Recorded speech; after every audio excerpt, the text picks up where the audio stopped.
Hi, and welcome to my channel. My name is Karmen.pevc, and I'm a founder of Modern Adulthood, and welcome here. I'm a counselor and educator, and today we are going to talk about how can we communicate better. And I will actually give you 6 ways to communicate better with your partner. And welcome for all of you watching me on Facebook Live and or later on YouTube channel. And of course, as a counselor and educator, I would like to remind you that you can apply these 6 ways to communicate better with your partner.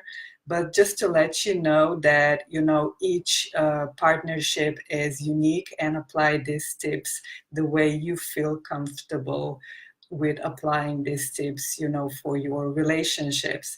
So let's dive in. Just the other day, I posted a post on Instagram about communication, and this post was talking about, that keep your communication hot. But this, the word hot means that keep your communication open, honest, and two-way. Keep your communication in this direction, and you will have, and these tips that I will give you are the case, the key to a better communication and to a better relationship with your partner. So, let's dive in with these 6 ways to better communication and relationship with your partner. Number one tip that I will give you, and I, repeat this tip over and over and over again each time that I talk about relationships, each time that I talk about communication. Number one tip is face-to-face communication. No matter what or where your partner is, even if you are in a long distance relationship, try to communicate with your partner through FaceTime, through Skype, use the camera and, look at each other face to face.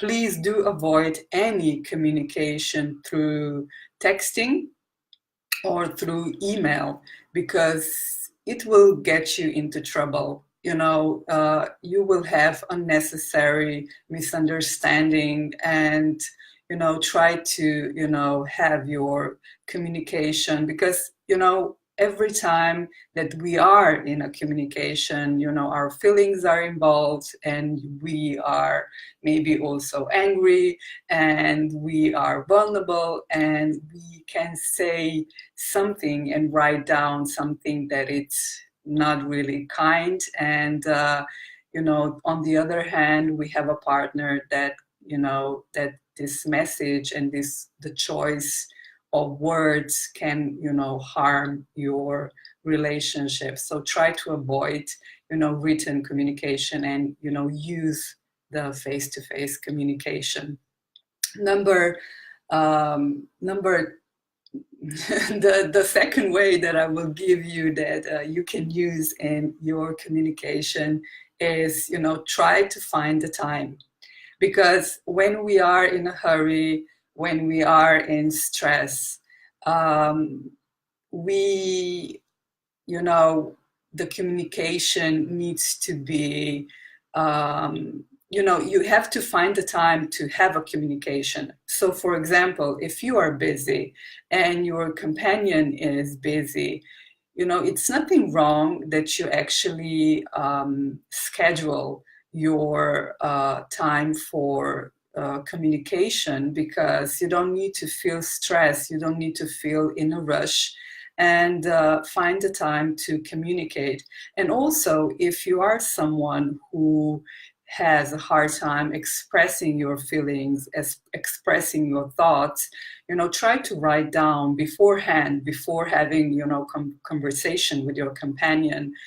Try to write down your thoughts, try to write down your feelings. And when you are communicating face to face with your partner, you can, read your thoughts and feelings. So this is also a good example of communicating to writing down your thoughts. The number 3 tip that I would give you is don't attack. So for example, when we feel hurt, when we feel in pain, we oftentimes, the choice of words, it's not always appropriate. And I would also advise you that you use an I statement or a we statement. I talk about this I statement in another video that I will, if you're watching me on YouTube, I will post the link below. The video is called How to Set Healthy Boundaries in Our Relationship, and I talk about using an I statement. What I mean by that is that you are, with using an I statement or a we statement, you avoid attacking your partner. Because when you say, you are not taking the time for us, you are distancing yourself from me, you are kind of attacking your partner, and your partner will be defensive, and he won't, or she won't communicate and be receptive of your thoughts and feelings. But if you say, we are, lately we are distancing from each other, or we are not spending as much time together as we did before, this sounds completely different. And also you are someone who is very responsible, and there are 2 people in the relationship, so try to use I and we statement to avoid argument and misunderstanding. The number 4 tip that I would give you is keep your relationship honest and open.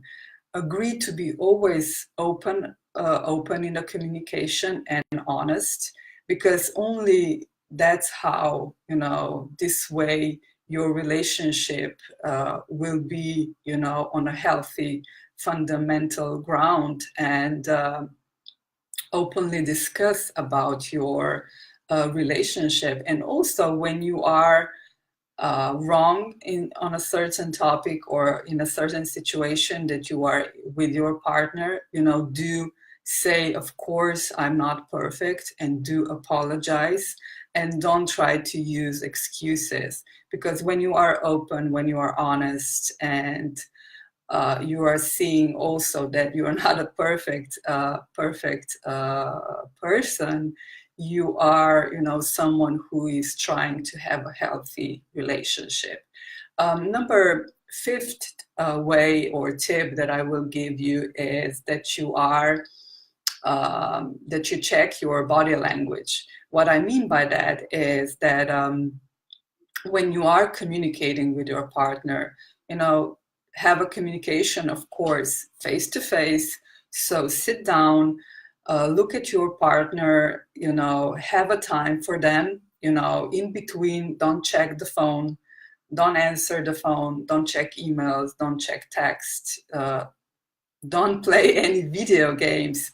Because when you do that, your partner feels that they are not important to you.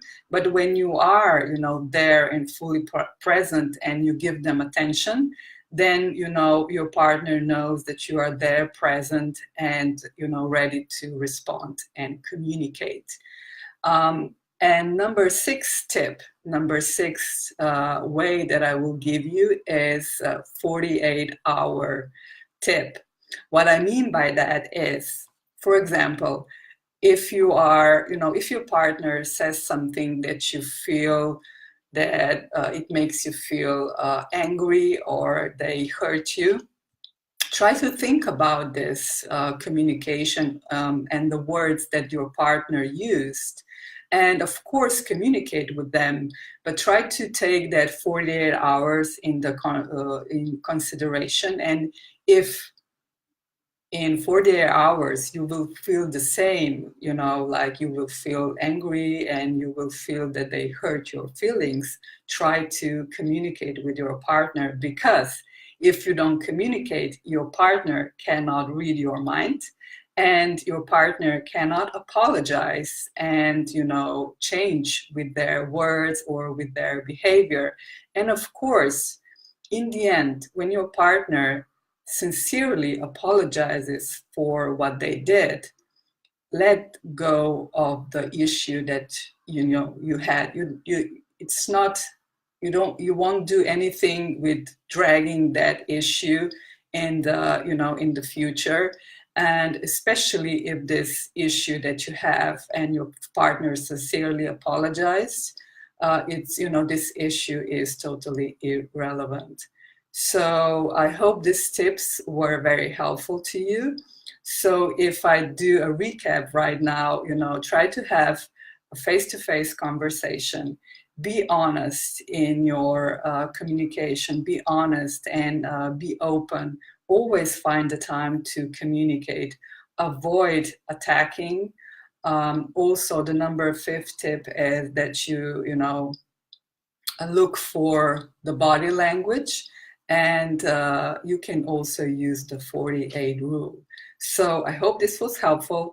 And for all of you, watching me on YouTube on a replay, make sure to like, subscribe, and share. So thank you for joining me today, and talk to you soon. Bye.